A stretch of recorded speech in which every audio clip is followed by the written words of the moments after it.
దేవుని వాక్యంలోకి వెళదాం. ప్రసంగి గ్రంథము 6వ అధ్యాయము.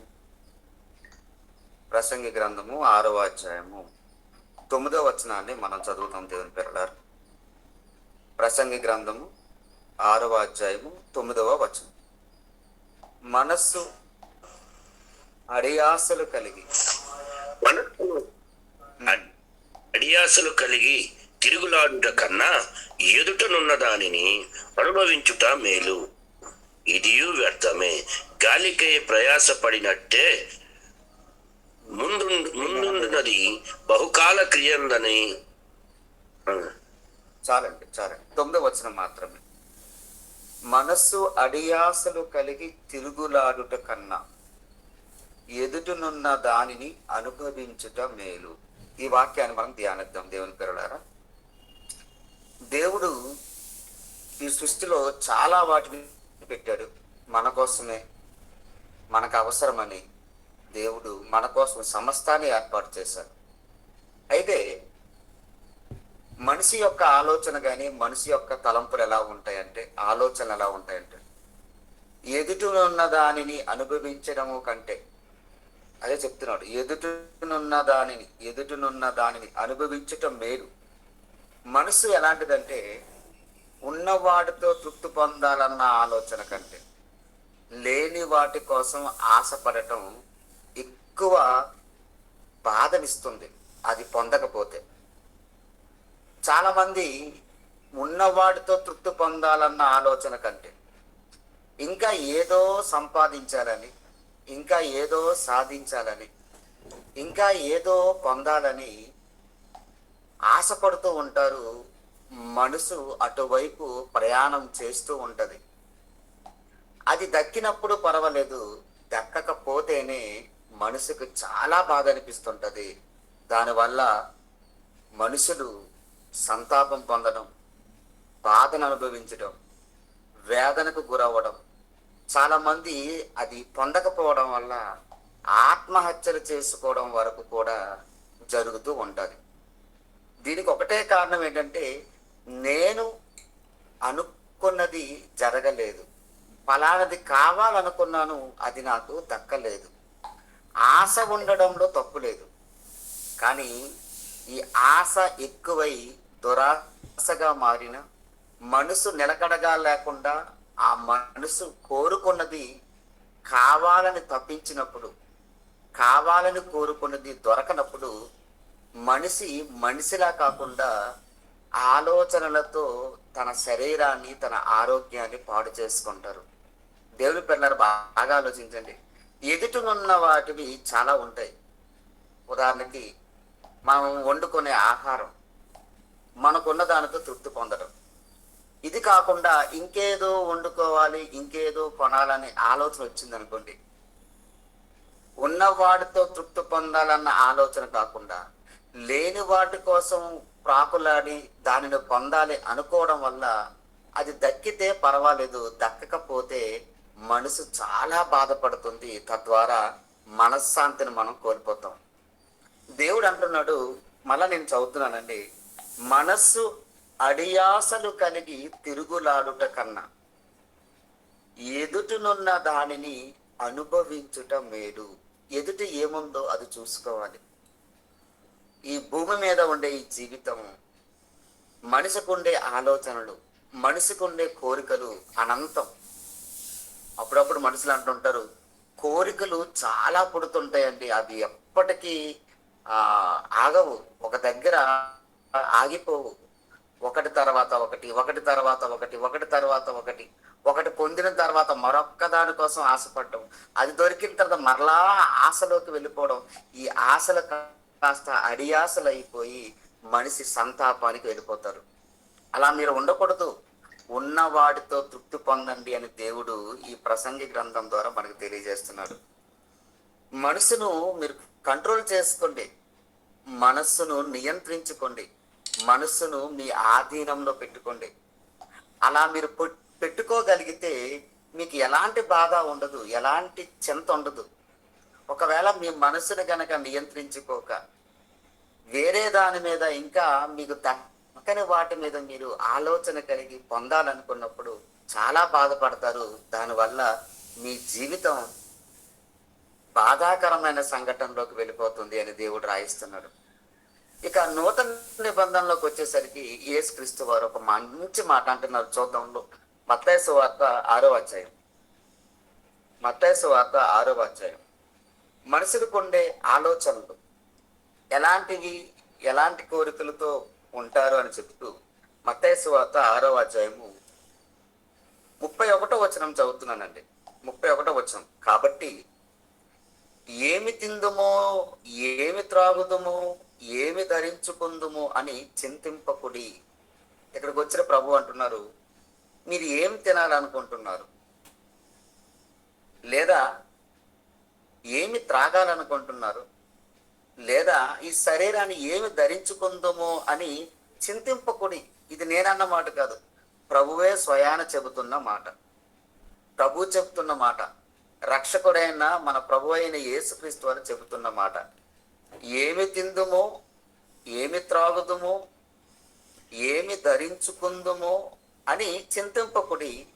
తర్వాత మాట చూడండి, అన్యజనులు వీటన్నిటిని విషయమే విచారింతురు. వాళ్ళు విచారిస్తారు, ఈరోజు ఏం తినాలి, ఏం త్రాగాలి, ఏం కట్టుకోవాలి, ఎలా ఎంజాయ్ చేయాలి, ఏ విధంగా బ్రతకాలి, ఏ విధంగా సుఖపడాలి, ఏ విధంగా సంతోషించాలి. భూమి మీద మనుషుల యొక్క ఆలోచనలు, చింత, కోరికలు, ఆలోచనలు, తలంపులు వీటి మీదే ఉంటాయి. ఒకవేళ అలా ఉన్నామనుకోండి, లోకంలో ఉన్న అన్యజనులకి దేవుని దగ్గరకు వచ్చిన క్రైస్తవులకి ఏమి తేడా? ఒకసారి ఆలోచించండి. అదే చెప్తున్నాడు ప్రభు, ఏమి తిందుమో, ఏమి త్రాగుదుమో, ఏమి ధరించుకుందుమో అని చింతింపకుడి. అన్యజనులకు వీటన్నిటి విషయమే విచారింతురు. ఇవన్నీ మీకు కావలెనని మీ పరలోకపు తండ్రికి తెలియను. మనం అడగక ముందే ఇవి మనకి అవసరము, నా పిల్లలకి ఇది కావాలి అని మనకంటే ముందు తండ్రికి తెలుసట. తండ్రికి తెలుసు, పరలోకమందున్న తండ్రికి తెలుసు, తండ్రికి తెలుసు. ఒకసారి 25వ వచనం కూడా చూడండి.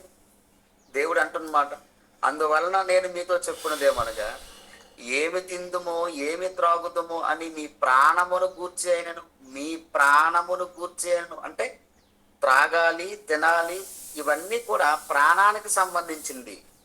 ప్రాణమును గూర్చి అయినను, ఏమి ధరించుకుందుమో అని మీ దేహమును గూర్చి అయినను చింతింపకుడి. ఆహారము కంటే ప్రాణమును, వస్త్రము కంటే దేహమును గొప్పవి కావా అంటున్నాడు ప్రభు. ఇవి చాలా గొప్పవి కదా. ఏంటి గొప్పవి?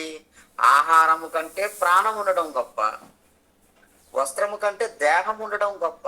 దేహం ఉంది కాబట్టి వస్త్రం కావాలనుకుంటున్నావు, ప్రాణం ఉంది కాబట్టి ఆహారం కావాలనుకుంటున్నావు. ఇవి లేకపోతే పరిస్థితి ఏంటి? ఒకసారి ఆలోచించండి అని ప్రభు అంటున్నాడు. ఇవి మీకు అవసరమని తండ్రికి తెలుసు. ఒకసారి ఆకాశ పక్షులను చూడండి, కింద మాట అండి, ఆకాశ పక్షులను చూడండి. అవి విత్తవు, కోయవు, కొట్లలో కూర్చుకొనవు, అయినను మీ పరలోకపు తండ్రి వాటిని పోషించుచున్నాడు. మీరు వాటికంటే బహు శ్రేష్ఠులు కారా? పక్షుల కంటే మీరు శ్రేష్ఠులు కారా? మీకు ఏది అవసరమో తండ్రికి తెలియదా? ఉన్న వాటితో సర్దుబాటు చేసుకోవాలన్న ఆలోచన మీకు లేదా? ఎదుటినున్న వాటిని అనుభవించి తృప్తి పొందలేరా? లేని వాటి కోసం ఎందుకు ఆలోచన పెట్టుకొని మీ మనసును చెరుపుకుంటారు? మీ మనసును మీ ఆధీనంలో ఉంచుకోరా? మనిషికి ఉండే చింత ఇదేనండి. ఉన్నవాడితో తృప్తి పొందారనుకోండి, ఏ చింత ఉండదు. లేని వాటి కోసం ఎప్పుడైతే ఆలోచన కలిగి దానికోసం పరుగులు తీస్తాడో మనిషికి ప్రశాంతత అనేది ఉండదు. ముందు మనసును ప్రశాంతంగా ఉంచుకోండి, మీ శరీరాలను ప్రశాంతంగా ఉంచుకోండి. ఎలాంటి ఆలోచనలు పెట్టుకొని మీ ఆలోచనలతో మీ శరీరాన్ని పాడు చేసుకోవద్దు. అంటే ప్రపంచం ఒకసారి ఆలోచించండి, ప్రపంచం ఒకసారి ఆలోచించుకోండి. దొంగతనాలు ఎందుకు జరుగుతున్నాయి? దొంగతనాలు ఎందుకు జరుగుతున్నాయి? తను ఉన్న వాటితో తృప్తి పొందలేడు, ఇంకా కావాలనుకుంటాడు, దొంగతనం చేసి జైలు పాలవుతాడు. మనస్సును అణుచుకోలేకపోతున్నారు. మనస్సును నియంత్రించుకోలేకపోతున్నాడు. దేవుడు అంటాడు, ముందు మీ మనస్సును నియంత్రణలో పెట్టుకోండి. అలా పెట్టుకోవాలంటే ఏం చేయాలి? ముందు ఏమున్నాయో వాటితోనే తృప్తి పడండి. లేని వాటి కోసం మీరు ఆశ పెట్టి మీ మనస్సులను చెరుపుకోకండి, పాడు చేసుకోకండి అని దేవుడు చెప్తున్నాడు. ఇంకా కొన్ని మాటలు చూద్దామా? సామెతల గ్రంథంలో, అదే ప్రసంగి గారు రాస్తున్న సామెతల గ్రంథము 27వ అధ్యాయంలో క్రొత్త నిబంధనలో ఉన్న మాటే. ఒకసారి మొదటి వచనం అండి, 27వ అధ్యాయము మొదటి వచనం. రేపటి దినమును గూర్చి, రేపు అనే దినాన్ని గూర్చి అతిశయపడకము. అసలు ఆలోచన పెట్టుకోకు, మనసును ఉంచుకోకు. ఏ దినమున ఏది సంభవించునో అది నీకు తెలియదు. రేపు ఏం జరుగుతుందో మనకు తెలియదు. రేపటి కోసం ఆలోచన, శరీరం కోసం ఆలోచన, ఏమి తినాలన్న కోరిక, ఏమి త్రాగాలన్న కోరిక, ఏమి ధరించుకోవాలన్న కోరిక, ఈ కోరికలతో మనిషి సతమతం అయిపోతుంటే ఇంకా దేవుని గురించి ఎప్పుడు ఆలోచిస్తాడు? దేవుని పని గురించి ఎప్పుడు ఆలోచిస్తాడు? దేవుడున్న లోకాన్ని గురించి ఎప్పుడు ఆలోచిస్తాడు? మనము అలానే ఉండి, సమాజంలో ఉన్న మనుషులు అలానే ఉంటే దేవుని పని కోసం కానీ, దేవుని ఆలోచన కోసం కానీ, దేవుని ఉద్దేశాల కోసం కానీ ఎవరు ఆలోచించి పని చేస్తారు? అలా మీరు ఉండొద్దు. అదే చెప్తున్నాడు, రేపటి దినమును గూర్చి అతిశయపడకము. ఏ దినమున ఏది సంభవించునో అది నీకు తెలియదు. అసలు దొరుకుతుందో లేదో నీకు తెలియదు. రేపేం జరుగుతుందో మీకు తెలియదు. కాబట్టి ఉన్న వాటితో తృప్తి పొందడానికి ప్రయత్నం చేయండి. లేని వాటి కోసం ఆశపడకండి. బైబిల్ మంచి ఆరోగ్య సూత్రాలను తెలిపే పుస్తకం అండి. శరీరం ఎలా నియంత్రించుకోవాలో చెప్తుంది, మనసుని ఏ విధంగా నియంత్రించుకొని బ్రతకాలో చెప్తుంది, మన బ్రతుకు దినాలలో దేవుని కోసం ఎలా బ్రతకాలో చెబుతుంది, ఏ విధంగా బ్రతికితే దేవుడున్న లోకానికి చేరిపోతాం అనే విషయాలన్నీ సంక్షిప్తంగా వివరించే ఒకే ఒక పుస్తకమే బైబిల్. అలాంటి దేవుడు మన మేలు కోసం, మన శ్రేయస్సు కోసం, మనము దేవుని చెంతకి చేరడానికి అడ్డంకులుగా ఏ ఉన్నాయో వాటిని తీసివేయడం కోసం ఎంత చక్కగా దేవుడు రాయించాడో. ఈ మాటలన్నీ మనం పాటించగలిగితే దేవుడు మెచ్చుకున్న ఇష్టపడిన పిల్లలుగా మనం భూమి మీద బ్రతుకుతాం. దేవుని పిల్లలారా, ఆలోచించండి. రేపు ఏం జరుగుతుంది మనకు తెలియదు. మరి దానికోసం ఆలోచన ఎందుకు? రేపు ఏం చెయ్యాలి, రేపు ఎక్కడికి వెళ్ళాలి, ఎలాంటి పనులు చేస్తే నాకు ఆనందం ఉంటుంది, రేపు ఎలాంటి ఆలోచన కలిగితే నాకు ఆదాయం వస్తుంది. ఏమిటి ఈ ఆదాయం కోసం మాట్లాడితే, ఒకసారి మీకు ధనవంతుడి కోసం తెలుసు కదండి. ఏంటో ధనవంతుడు ఏమనుకుంటాడట, నా దగ్గర చాలా ఉన్నాయి, ధాన్యం ఉంది, కొట్లంతా నిండిపోయింది, సరిపోవట్లేదు, మరికొన్ని కొట్లు ఇంకా విస్తరణ చేసి ధాన్యాన్ని అక్కడ స్టాక్ పెట్టి తన మనసులో అనుకుంటాడు ఏమని, నా ప్రాణమా తిను, త్రాగు, సుఖించు, ఇదిగో చాలా సంవత్సరాలకి సరిపడిన ఆహారం స్టాక్ అయి ఉంది, నువ్వు చాలా ఎంజాయ్ అని తన ప్రాణముతో చెప్పుకుంటున్నాడు. నా ప్రాణమా సుఖించు, తిను, త్రాగు, ఎంజాయ్ చేయని చెప్తుంటే దేవుడు అంటున్నాడు, ఈ రోజు రాత్రి నీ ప్రాణమును వారు అడుగుచున్నారు, నువ్వు సంపాదించినది ఎవరికగునో ఒకసారి ఆలోచించు, యోచించు. ఒకవేళ నువ్వు చనిపోతే ఈరోజు నీ ప్రాణం అడుగుతున్నారు వాళ్ళు, రమ్మని చెప్పి తీసుకోండి అని చెప్పి. ఒకవేళ ఈరోజు నువ్వు చనిపోతే నువ్వు సంపాదించినదల్లా ఎవరు తగ్గుతుంది, ఒకసారి ఆలోచించు అని దేవుడు అంటున్నాడు. నిజమే ప్రియులరా, ఉన్న వాటి కోసము తృప్తి పడక లేని వాటి కోసం ఆశపడి బ్రతికితే దేవుడు అడిగే ప్రశ్న ఇదే. ప్రతి ఒక్కరికి, నాన్న ఉన్నదాంతో మీరు తృప్తి పొందాలి కదా, లేని వాటి కోసం మీరు ఎందుకు తాపత్రయపడుతున్నారు? అలాంటి ఆలోచన ఉంటే తీసివేయండి.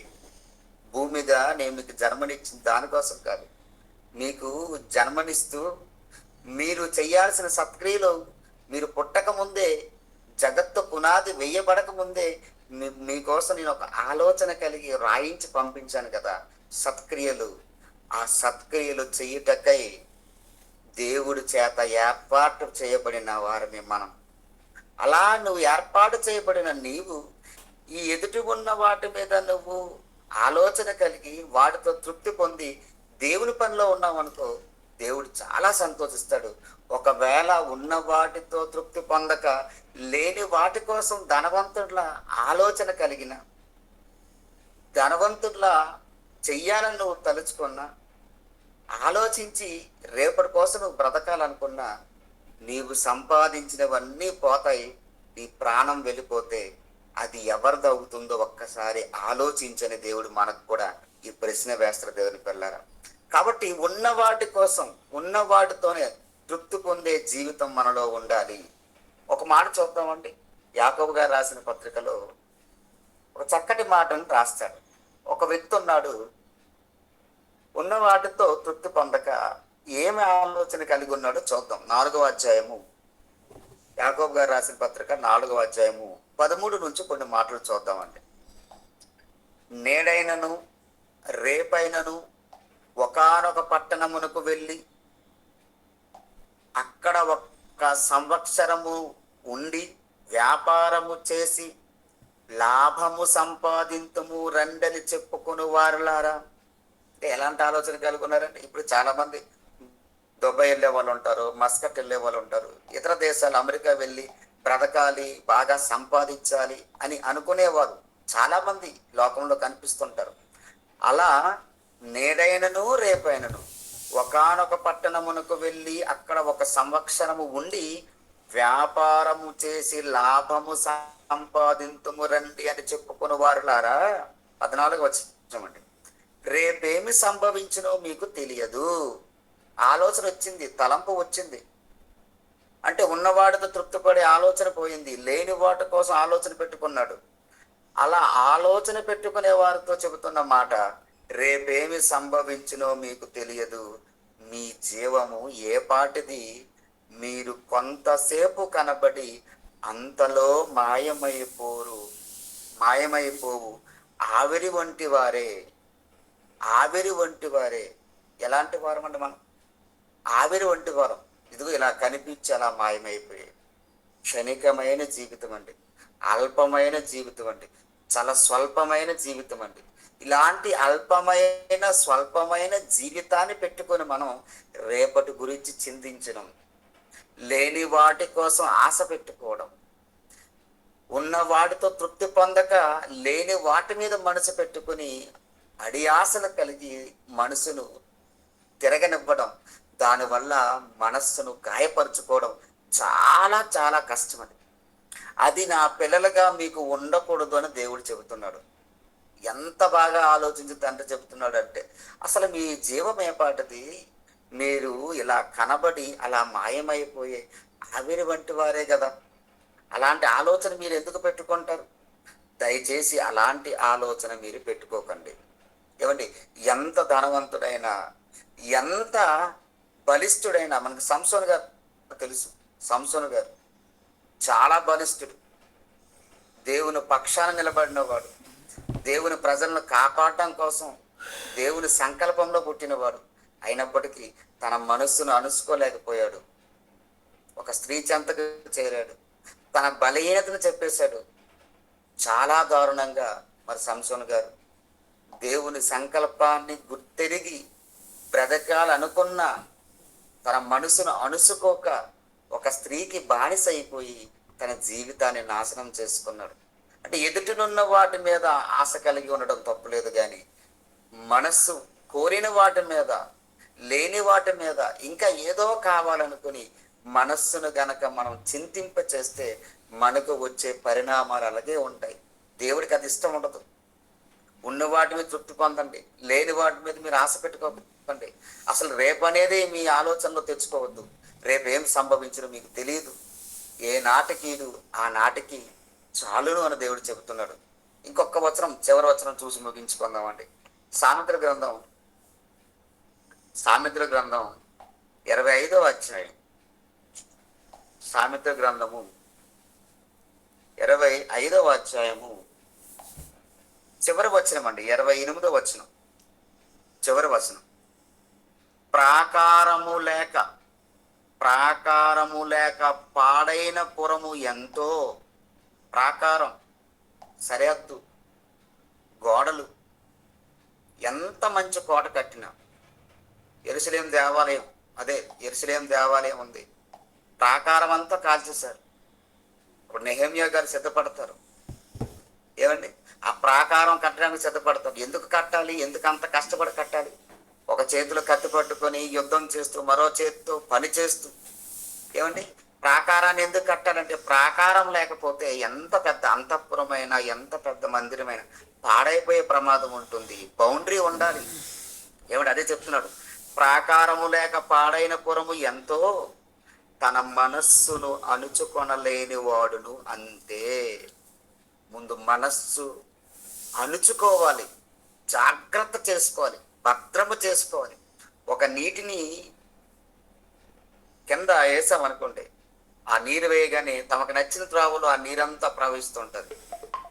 ఒకే ఒకే వైపు ప్రవాహం జరగదు. మనస్సు కూడా అలాంటిదే.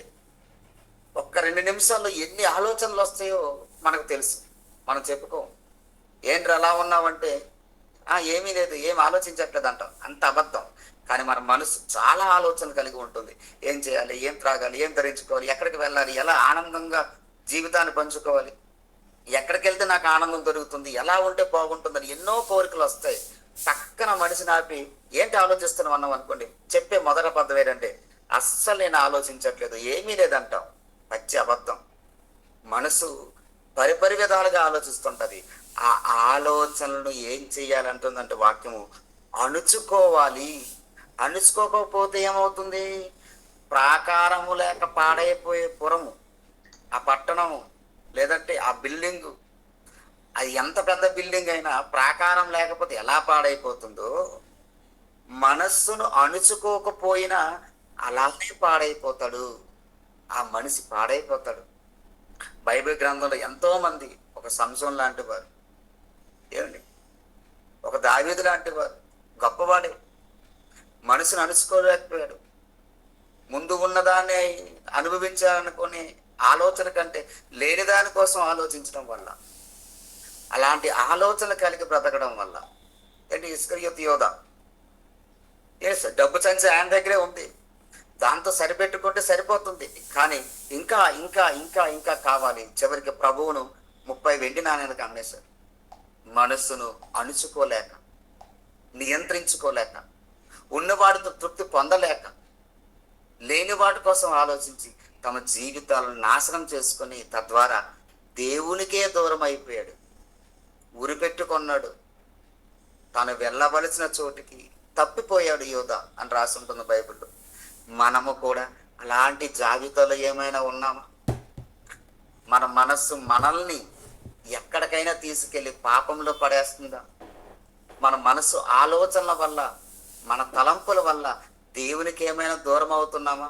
ఒకవేళ అలా ఉంటే ముందు మన మనస్సును మనం నియంత్రించుకోవాలి. మన మనస్సులో దేవుని వాక్యం ఉన్నట్టు చూసుకోవాలి. దేవుని వాక్యము ఆత్మలను రక్షించే శక్తి గల వాక్యం ఎంతవరకు వెళ్తుందంటే, కీళ్ళును మూలుగును దూరుచు, విభజించినట్టు మట్టుగా దూరుచు అన్ని తలంపులను శోధిస్తుంది. మన ఆలోచనలు ఎలా ఉన్నాయో కనిపెడుతుంది. ఎలా ఉంటే బాగుంటుందో వాక్యం చెబుతుంటది. ఆ వాక్య ప్రకారం బ్రతకడానికి మన మనస్సులను దేవుళ్ళు నిలపడానికి ప్రయత్నం చేయాలి. అలా మనం నిలపగలిగితేనే ఆ దేవుడున్న లోకానికి, దేవుడిచ్చే ఆ నిత్య జీవానికి వారసులం అవుతాం. లేదనుకోండి, ఈ మనసు ఆలోచనలతోనే మనం ఈ లోకంలో చిన్నాభిన్నం అయిపోయామా, జీవితం దేవుని దగ్గర కాకుండా ఎక్కడెక్కడో చెదిరిపోయి, అపవాదికి బానిసైపోయి, దేవునికి దూరం అయిపోయి, మనం చనిపోయిన తర్వాత మన ఆత్మను నిత్య నరకానికి వెళ్ళిపోతాయి. అలా మనం ఉండకూడదు. ఈ వాక్యం నేర్చుకున్న తర్వాత దేవుడు నాకు ఈరోజు మంచి విషయాలు చెప్పాడు. నిజమే కదా, ఉన్నవాడితో తృప్తి పొందమన్నాడు కదా, లేని వాటి కోసం ఆశపడకూడదు అన్నాడు కదా, మనసును నియంత్రించుకోమన్నాడు కదా, ఏమి తిందుమో, ఏమి త్రాగుదామో, ఏమి ధరించుకుందామో ఇలాంటి ఆలోచనలు అవసరం లేదన్నాడు కదా, రేపేమి జరుగునో మీకు తెలియదు అన్నాడు కదా. ఎందుకు ఆలోచించాలి? ఆకాశ పక్షులకు ఆహారాన్ని ఇచ్చినవాడు, సింహాల పిల్లలకి ఆహారాన్ని ఇచ్చినవాడు, కాకి పిల్లలు దేవుని దగ్గర మొరపెడితే ఆహారాన్ని ఇచ్చిన దేవుడు, వాటికంటే శ్రేష్ఠుడు కదా మీరు అని ఆయనే సెలవిచ్చారు కదా. అలాంటి దేవుడు నన్ను విడిచిపెడతాడా? నాకు కావలసినవి ఇవ్వకుండా ఉంటాడా? ఇలాంటి ఆలోచనలు కలిగి దేవుని చెంత మనం బ్రతకగలిగితే దేవుడు మనల్ని ఇష్టపడి మనం కావాలని తన కోరికను మనకి తెలిపి ఆయన పనిలో మనల్ని ఉంచుకొని చివరికి మరణించిన తర్వాత ఆయన ఉన్న లోకానికి మనల్ని స్వీకరిస్తాడు. అలా మనమందరం ఉండాలని ఈ వాక్యం నన్ను నేను హెచ్చరించుకుంటూ మిమ్మల్ని కూడా దేవుని మాటగా హెచ్చరిస్తూ ఈ మాట రంపిస్తున్నాను. అందరికీ వందనాలు.